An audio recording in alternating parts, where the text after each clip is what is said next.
Angin kencang, pohon tumbang tutupi ruas jalan dalam kota Namrole.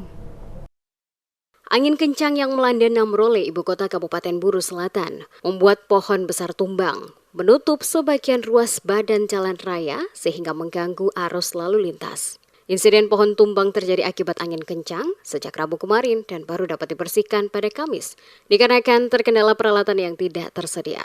Hal ini diungkapkan Kasat Lantas Polres Buru Selatan, Christopher Soisa.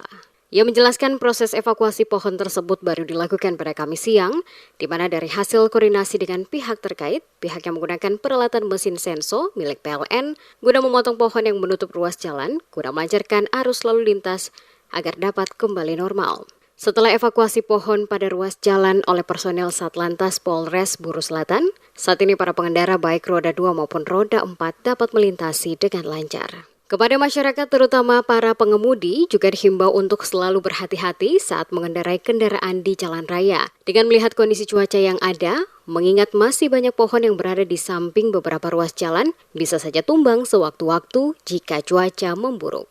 Kita semua bekerja sama, jadi antar instansi, pemerintah dan kita kerjasama. Jadi kita tadi sudah koordinasi dengan instansi terkait, tapi memang ada kendala sedikit. Kita ke PLN ada alat, kita bawa dengan PLN, kita datang sini untuk memotong supaya arus lalu lintas bisa lancar.